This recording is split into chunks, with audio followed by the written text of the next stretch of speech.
Hello everyone, this is Rashad Mitchell on February 22nd, 2015 on a Sunday afternoon.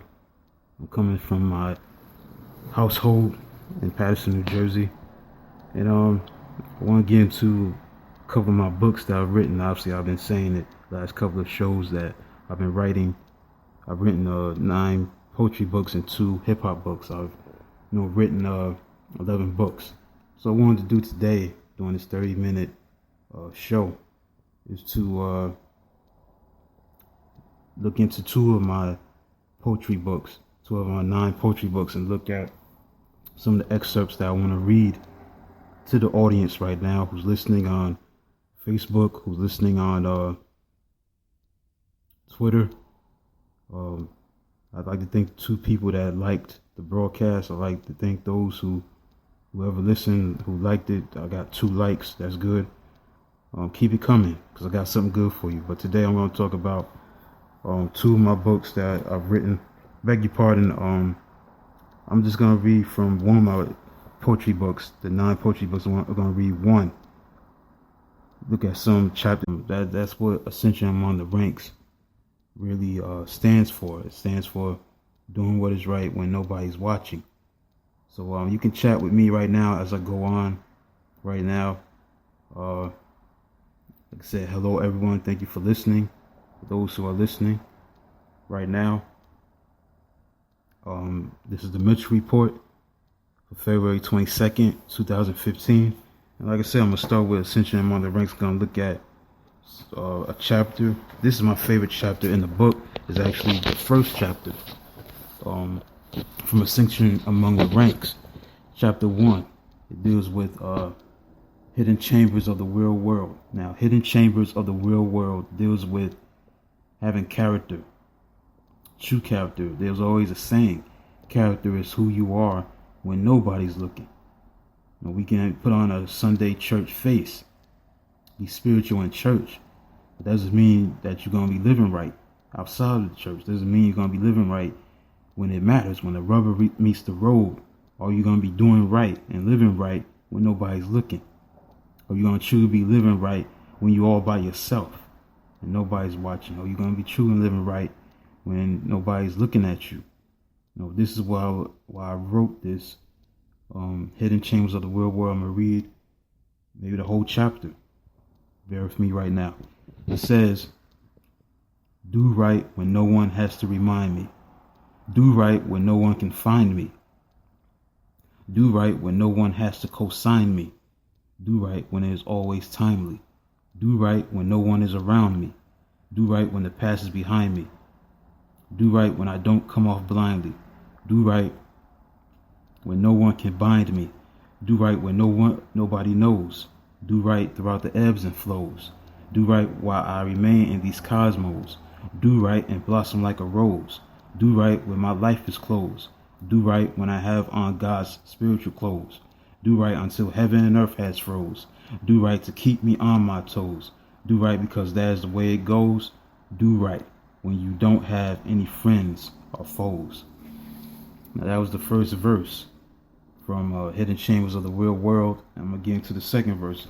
There's only 2 verses from this chapter, Hidden Chambers of the Real World.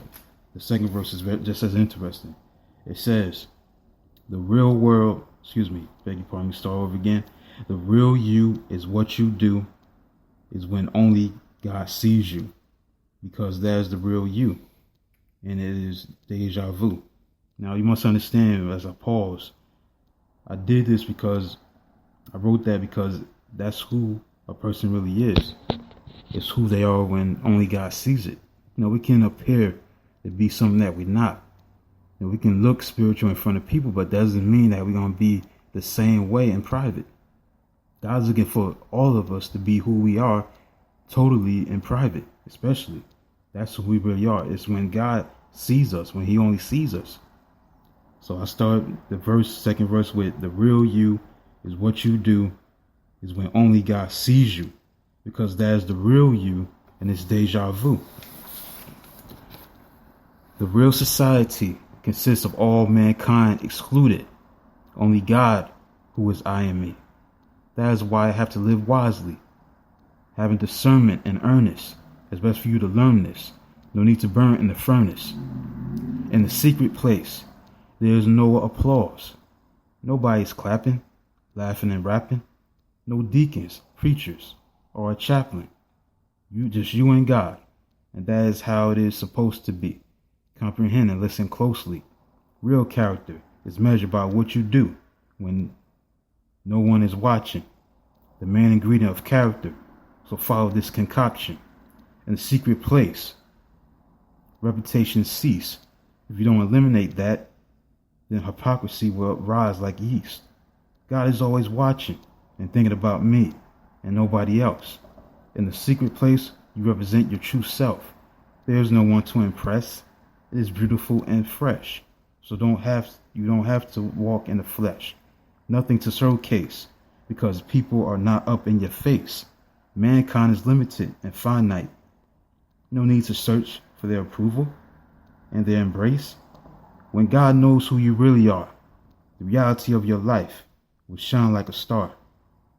Because in God's eyes, you can't run and you can't hide. God sees everything, with something you can't separate or divide. In the secret place, I don't have to deal with women, man, boy, or a girl. I just painted a picture like a painter, because this is the reminder, not a remainder. Hidden chambers of the real world. So that was the first chapter.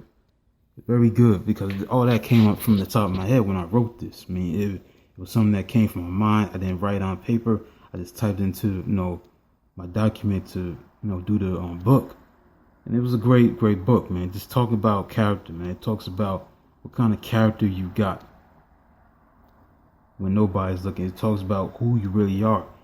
Hidden chambers, that deals with who you are behind closed doors, basically. Who you really are. Who are you when nobody's looking? That's what this chapter really poses like a simple question to those out there who are listening right now. Who are you when nobody's looking? Who are you when nobody's watching? Who you really are when nobody's seeing you except God. Because we must remind ourselves, God is watching. God sees everything. God knows everything. God hears everything. God knows what's in us. We can fool a lot of people. We can think that people know us, but only God knows who we really are. We could fool a lot of people. We can put on our church face when we're around people, but we can't do that before the Lord. This is serious business, because you must understand that God is watching and He's not mocked. You're going to reap what you sow. The bottom line is, are you living for God or not? Are you walking with Him or not? Is He Lord of your life or not? Because God is watching. And that's why I wrote this book. And that's why I wrote the chapter. I had to begin the book with that, about the hidden chambers of the real world. The real you is who you are when nobody's watching. I'm not going to read through every single chapter that I wrote. That was just my favorite. And there's another one that is close to my heart that I like too. It's called Integrity in the Dark. So it's similar to chapter 1, Hidden Chambers of the Real World, but I do things differently a little similar. But let me read an excerpt from chapter 4, Integrity in the Real World. Integrity in the Dark. Integrity in the Dark, chapter 4. I have to be true to how I live, because that's how it is. Got no time for the negative. Keep my priorities in the proper perspective. I got so much to give. So live and let live. In the public, I got to live right. In the private, I got to live right. Stay strong in the Lord, in the power of His might. Do what is pleasing in God's sight. No need to get wild for the night. As in the day, I must live circumspectly, walking correctly, focus on what's ahead of me. So collectively, living holy throughout my longevity, I must walk in my integrity. What I do for Christ determines my eternal destiny. Walking upright in my integrity is like making classic music. That's why I have to use it. I'm the champion and remain undisputed. Putting my ideas and the mind together, because like birds of a feather, far from being fair weather, I'm tougher than leather. Studying the word so I can be well informed, ready to put my faith in action as I finish my brainstorm. Going against the grain and not the norm. I must keep that fire for God. Got no time to be lukewarm. I remain in that righteous state. I will continue to elevate. You devils get crushed like a vase. You can't spray me with mace. At the higher level of amazing grace, collectively I got to focus on what's ahead of me. No time for sex, because it's deadly. Through my longevity, I must keep my integrity. Now, it deals with integrity, just being who you really are. The completeness and wholeness of who you are. That's why I wrote Integrity in the Dark. As I look through the rest of this book, I mean, this is good stuff, you know. Let me look at No Time to Exhale, chapter 6. Got no time to exhale. I must continue to persevere and prevail. Forsake females and make it unparalleled. Don't need to get stale. I must keep that holy fragrance. Don't need to have a bad smell. Need to have a bad smell. Keep my eyes on Jesus, who is the author and finisher, the walking minister. Don't need to be a sinister.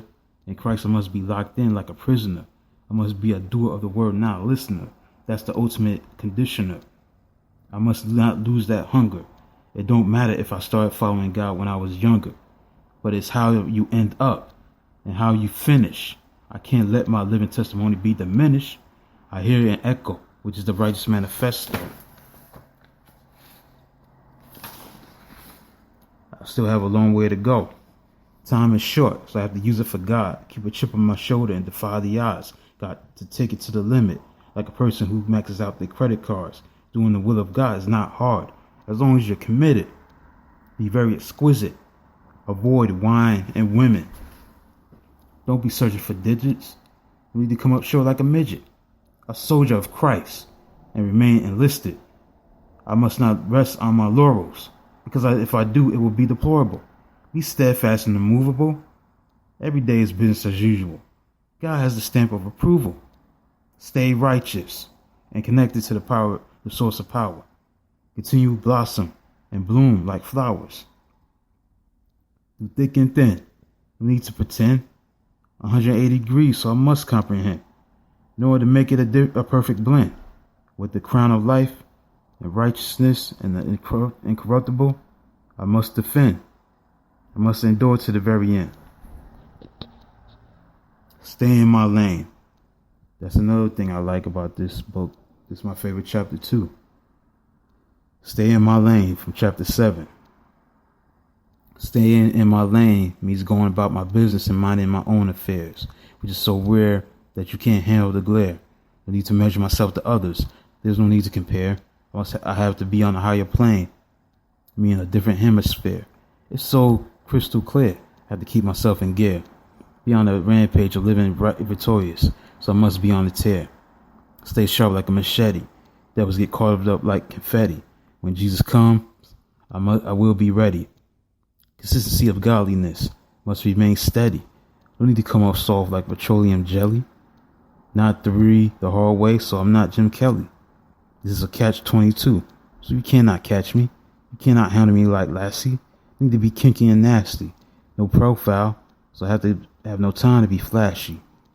Prefer to lead a quiet life and be calm and classy. I reign supreme from here to Tallahassee.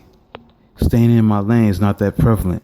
Can't afford to be hesitant. Don't have to paint a picture for you to know that I'm righteous and intelligent. Above the average. Definitely not a savage. Don't have a lot of baggage. I'm enjoying this joyous ride. It's not horses and carriage. Stay focused on Christ and not look at others and what they are doing. Greatness and elegancy of God is what I'm pursuing. Constant elevation, so I must keep it moving until Jesus splits the eastern sky. Need to get high on acid and Canada dry. The end is near, so I got a lot of fish to fry. Serve the Lord until the day I die. I will not break this promise because I'm honest. I'm not Downey Thomas. Got no time for fame. I must stay in my lane. Go against the grain. because it's simple and plain. Continue the righteous reign that shall remain.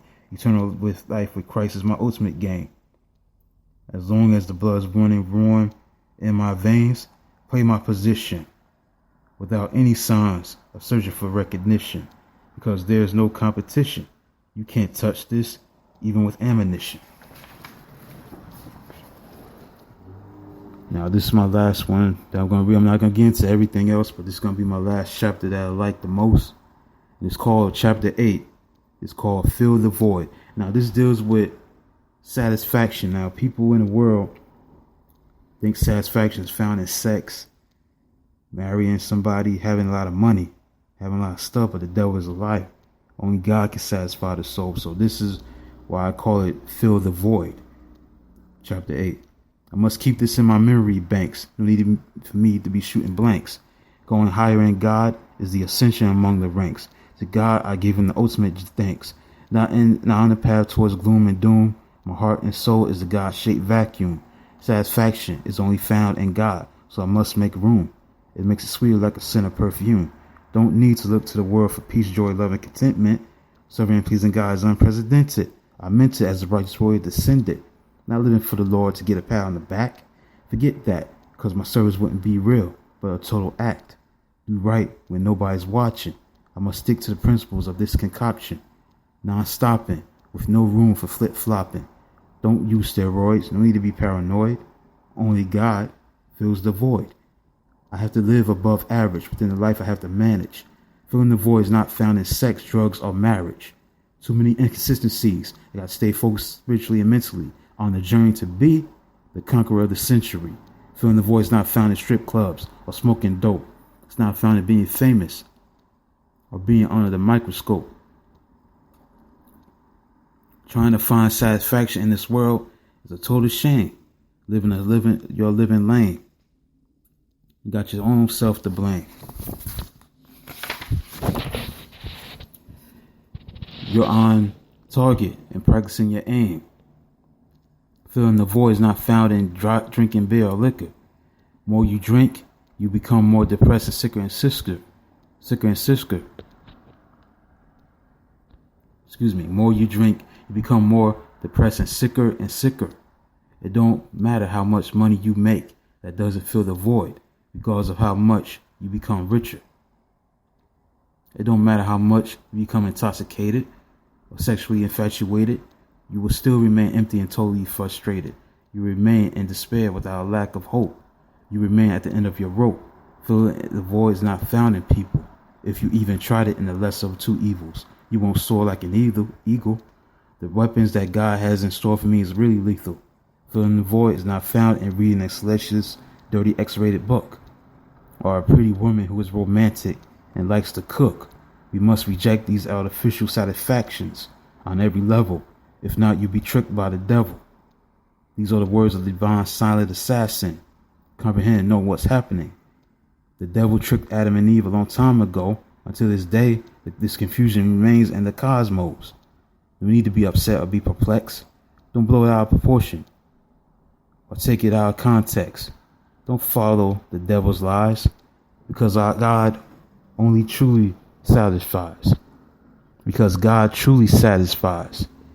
Because God truly satisfies. I had to repeat that because that's what makes the difference. Like, as I conclude reading the favorite chapters from the excerpts from my book, Ascension Among the Ranks, which means going higher in God. You can pick it up on Amazon.com. My URL is Amazon.com/author/Rashad Mitchell. RASHADMITCHELL. I mean, God satisfies, and I think that's why I wrote that, to understand that only God satisfies a soul. No man can do that. Sex is not going to do that. Having babies is not going to do that. Marrying somebody is not going to do that. The devil is a liar. And people fall for these lies and confuse what's supposed to satisfy a person. Only God can meet that need. That's why he's God. He never fails. And his love never runs out on me. So that's why I wrote that. So I'm done with that. I'm going to look at the hip-hop book. I wrote a book in November called The Top 50 Greatest Groups in Hip Hop History.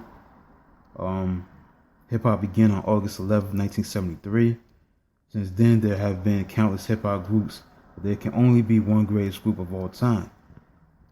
Check out who was the number one greatest hip hop group of all time. Now, I'm not going to reveal who's number one, because once again, if you want to know who I felt was the greatest group in hip hop, 100% bar none, the greatest ever, as far as the hip hop groups are concerned, the best of the best, the creme de la creme. You gotta buy the book on Amazon. Amazon.com. That's Amazon.com/author/Rashad Mitchell. That's where the book is at. If you want to buy this hip hop book, it's a good book. It just talk about the greatest groups in hip hop. I just looked at who I thought was the best of all time, and who I had to shorten it to 50. 50 is a great number to have, so I could have did 100, but I did 50. I'm just gonna pick who I put in the top 50. I'm not gonna give you all of it, so we don't got that much time. But I'm gonna take a look at one of my favorite groups at the time when I was, like in high school, like in grammar school. And I'm gonna go with, at chapter 30, I felt the 30th greatest group in hip hop was Pete Rock and CL Smooth, the Caramel King and the Chocolate Boy Wonder. Now, Pete Rock called himself the Chocolate Boy Wonder. The Caramel King was CL Smooth. Now, this group was one of the greatest groups ever because they had a different sound. But I'm going to give you an excerpt from this chapter about Pete Rock and CL Smooth and how great they were. Now, Pete Rock and CL Smooth came on the hip-hop scene with a unique soulful sound that no one saw coming in 1991. The crew from Mount Vernon made its debut in 1991 with All Sold Out, which was an extended play, sort of like a warm-up or sneak preview for what was to come in 1992. And the EP was only a 6-song record, but it was a masterpiece. Pete Rock's production was unmatched compared to other producers at the time in 1991, using obscure soul music samples and horn flute loops will create a signature sound for Pete Rock. CL was no slouch on the mic with his smooth, laid-back flow, fit perfectly with Pete Rock's production. Good Life and The Creator were the standout songs off the EP. Then the number one underrated classic album was birthed in 1992, Mecca and the Soul Brother. For 80 minutes, this album was worth listening to, with Pete Rock's beat acumen combined with solid drums, steady beats, smooth bass, great organ, and Pete Rock's signature horn loops. CL lyrically was fit for Pete Rock's sound wave. The great hits off this album was They Reminisce Over You, which may go down as one of the top 5 hip-hop songs ever made.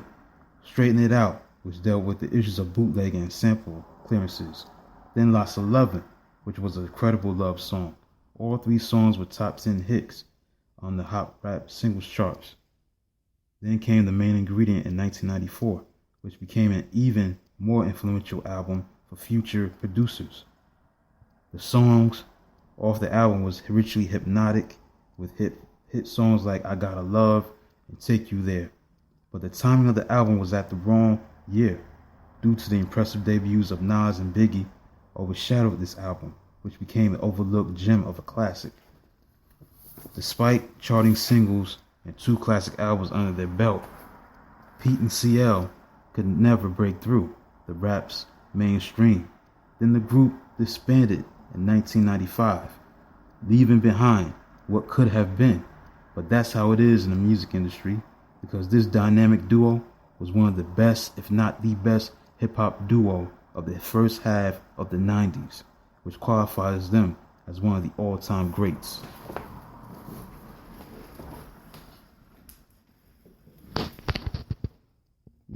Pete Rock and CL Smooth, that concludes that chapter. They were a great group. They When they first came out, nobody sounded like them. Pete Rock had his own sound. CL Smooth, to this day, is probably the most underrated, one of the most underrated lyricists, rappers ever. I mean, this guy never cursed. He cursed a little bit, but he rarely cursed in his lyrics. And I think that kind of makes him kind of underrated right there. But he had a lot to say. It made sense. I mean, you can't criticize Pete Rock and CL Smooth. They always made great music. Their music was positive. You can never censor Pete Rock and CL Smooth. So I missed them. I wish they never broke up, but hey, that's how it is. So that was just an excerpt from chapter 30, the top 50 greatest groups in hip hop. I just read about the legendary group Pete Rock and CL Smooth. They all legendary. I don't care if they only made an EP that's all sold out, Mecca and the Soul Brother, and the main ingredient, the bottom line, they were a great group. You can make a case they were the best hip-hop duo in the 90s, basically in the first half of the 90s, during that time period. So that concludes that. I'm done reading excerpts from the books. I read excerpts from Ascension Among the Ranks and the top 50 greatest groups in hip-hop.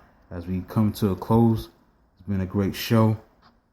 I'd like to thank those who were listening. Hopefully you will take to heart what I talked about in my books, because this is how I'm going to do things. I'm going to be different in every show. I'm not going to talk about the same thing. The past couple of days I talked about Malcolm X, his assassination, and I talked about sports. I talked about my books and all that, but I didn't read any excerpts from my books, which I'm going to be doing tomorrow also. I'm going to read different excerpts from the other books too, because I want to get it out there, let people know in the audience who's on Twitter, who's on Facebook, what I'm doing, what my books are about, so you can support and you won't regret your money's worth. So as the show comes to a close, once again on February 22nd, 2015, on a Sunday afternoon here in Patterson, New Jersey, this is Rashad Mitchell, who's signing off for another day. Until tomorrow, I'll speak to those in the listening audience. Until then, God bless. Have a great day.